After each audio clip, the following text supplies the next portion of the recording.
کبھی آپ نے غور کیا ہے کہ ہم کچھ مخصوص کام بار بار کیوں کرتے ہیں اور کچھ عادتیں ایسی ہوتی ہیں جنہیں ہم فوراً ہی چھوڑ دیتے ہیں؟ ایسا کیوں ہوتا ہے؟ آج کے اس سیشن میں ہم انسانی اور حیوانی رویوں کی اسی میکانیات کو ڈی کوڈ کرنے والے ہیں اور یہ جانیں گے کہ ہمارے اعمال کے پیچھے اصل ڈرائیونگ فورس کیا ہے۔ ذرا اس بنیادی سوال کو ذہن میں رکھیے گا، آخر وہ کیا جادو ہے جو کسی بھی رویے یا عمل کو دہرانے پر مجبور کرتا ہے؟ یہ وہ سوال ہے جس نے برسوں تک ماہرین نفسیات کی نیندیں اڑائے رکھیں۔ تو چلیے مل کر اس راز سے پردہ اٹھاتے ہیں۔ آج کے اس تجزیے میں ہم ایک بہت ہی زبردست سفر پر نکلنے والے ہیں۔ ہم شروعات کریں گے تعارف سے، پھر بات ہوگی تقویت اور سزا کے تصورات پر۔ مشہور زمانہ سکنر باکس کا بغور جائزہ لیں گے، یہ دیکھیں گے کہ کلاس روم میں اس کا اطلاق کیسے ہوتا ہے، اور آخر میں ناقدین کی رائے بھی جانیں گے۔ یقین مانیں اس کے بعد آپ کا روزمرہ رویوں کو دیکھنے کا زاویہ مکمل طور پر بدلنے والا ہے۔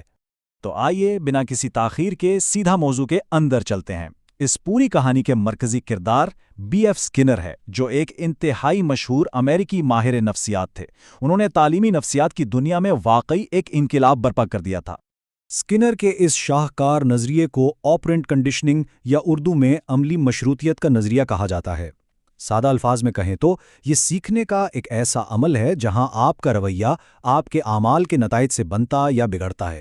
یعنی اگر کسی کام کے بعد انعام ملے گا تو آپ وہ کام بار بار کریں گے، اور اگر سزا ملے گی تو بس وہ کام وہیں رک جائے گا۔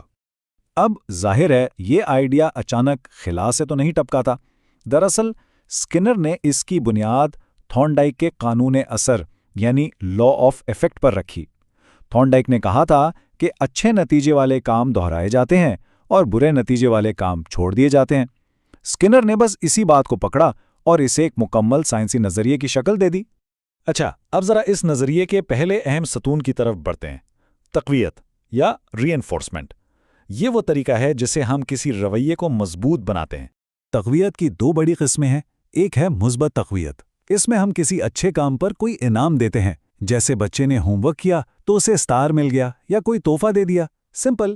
دوسری ہے منفی تقویت۔ اب یہاں ایک بات کلیئر کر دوں، منفی کا مطلب ہرگز برا نہیں ہے، اس کا مطلب ریاضی کے مائنس کی طرح ہے، یعنی کسی ناخوشگوار چیز کو ہٹا لینا۔ جیسے اگر کانوں میں چبھنے والا شور آ رہا ہو اور آپ ایک بٹن دبا کر اسے بند کر دیں تو وہ جو سکون ملتا ہے نا، وہ منفی تقویت ہے۔ دونوں ہی صورتوں میں ہمارا مقصد رویے کو بڑھانا ہے۔ تو اگر تقویت کا مقصد رویے کو بڑھانا ہے تو سکے کا دوسرا رخ کیا ہے؟ جی ہاں، سزا یا پنشمنٹ، جس کا اکلوتا مقصد کسی ناپسندیدہ رویے کو بریک لگانا یا اسے جڑ سے اکھاڑ پھینکنا ہے۔ سزا میں بھی بالکل وہی مثبت اور منفی والا فارمولا لاگو ہوتا ہے۔ مثبت سزا کا مطلب ہے کسی برے کام کے بعد کوئی ناخوشگوار چیز شامل کر دینا، مثلا دیر سے آنے پر بچے کو ڈانٹنا۔ اور منفی سزا، اس کا مطلب ہے کوئی اچھی چیز چھین لینا، جیسے بچے نے بدتمیزی کی تو آپ نے اس کا پسندیدہ کھلونا واپس لے لیا یا اس کے ویڈیو گیمز بند کر دیے۔ دونوں کا ٹارگٹ ایک ہی ہے، برے رویے کی چھٹی کروانا۔ اگر ہم ان ساری باتوں کو سمیٹیں تو اصول بہت سیدھا سا بنتا ہے۔ مثبت مطلب کچھ شامل کرنا، منفی مطلب کچھ نکال لینا، تقویت مطلب رویے کو پروموٹ کرنا، اور سزا مطلب رویے کو روکنا۔ بس یہ وہ ماسٹر کیز ہیں جن سے آپ دنیا کے کسی بھی رویے کو کنٹرول کرنے کا میکانزم سمجھ سکتے ہیں۔ لیکن سکنر کی ایک دریافت جو میرے خیال میں سب سے زیادہ حیران کن تھی، وہ انعام دینے کی ٹائمنگ ہے۔ انہوں نے دیکھا کہ اگر آپ ہر بار لگاتار انعام دیتے رہیں گے تو اس کی کشش جلدی ختم ہو جائے گی، لیکن اگر آپ انعام کبھی دیں اور کبھی نہ دیں، یعنی بے قاعدہ یا ویریبل ریوارڈ دیں، تو عادت اتنی پکی ہو جاتی ہے کہ ختم ہونے کا نام نہیں لیتی، کیونکہ انسان ہو یا جانور، اسے ہمیشہ امید رہتی ہے کہ شاید اس بار انعام مل جائے۔ اب ظاہر ہے یہ سب ہوائی باتیں تو نہیں تھیں، یہ ثابت کیسے ہوا؟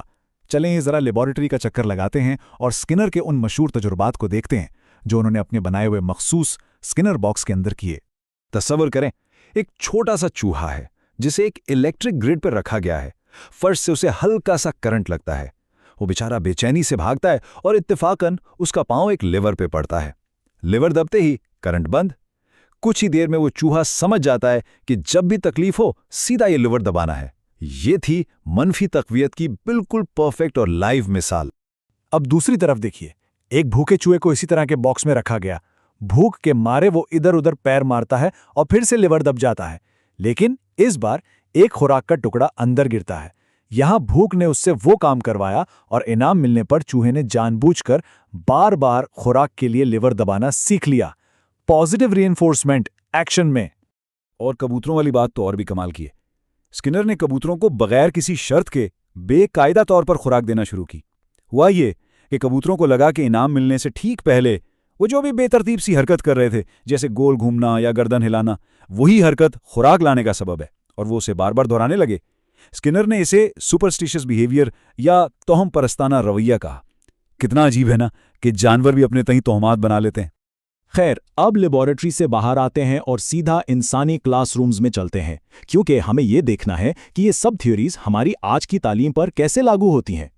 آج کے اساتذہ نادانستہ یا دانستہ طور پر روزانہ عملی مشروطیت کا استعمال کرتے ہیں۔ بچے کے اچھے کام پر فوراً شاباش کہنا، غلطیوں پر بروقت ٹوکنا اور رہنمائی کرنا، اور اسباق کو چھوٹے چھوٹے حصوں میں بانٹ کر پڑھانا، جسے ہم پروگرامڈ لرننگ کہتے ہیں، یہ سب اسکنر کے انہی اصولوں کا ہی تو عملی نمونہ ہے، جس سے بچوں کی کارکردگی میں زبردست مثبت تبدیلی لائی جاتی ہے۔ لیکن ٹھہرے، کوئی بھی نظریہ اتنا پرفیکٹ نہیں ہوتا کہ اس پر تنقید نہ ہو۔ آئیے بالکل غیر جانبدار ہو کر دیکھتے ہیں کہ اسکنر کو دوسرے مفکرین کی طرف سے کن بڑے اعتراضات کا سامنا کرنا پڑا۔ سب سے بڑا اور پہلا اعتراض اخلاقی نوعیت کا تھا۔ ناقدین نے بجا طور پر یہ سوال اٹھایا کہ اسکنر باکسز کے اندر جانوروں کے ساتھ جو سلوک ہوا، جیسے انہیں بھوکا رکھنا یا بجلی کے جھٹکے دینا، وہ بہت سخت تھا۔ ان تجربات نے سائنس کی دنیا میں جانوروں کے حقوق پر ایک نہ ختم ہونے والی اور انتہائی سنجیدہ بحث چھیڑ دی۔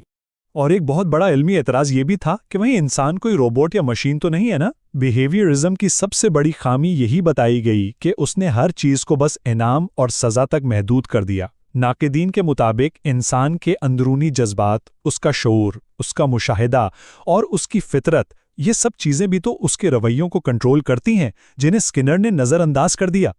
تو اس تمام گفتگو کے بعد جاتے جاتے میرے پاس آپ کے لیے ایک سوال ہے، اور وہ یہ کہ کیا واقعی ہم انسانوں کے تمام اعمال صرف بیرون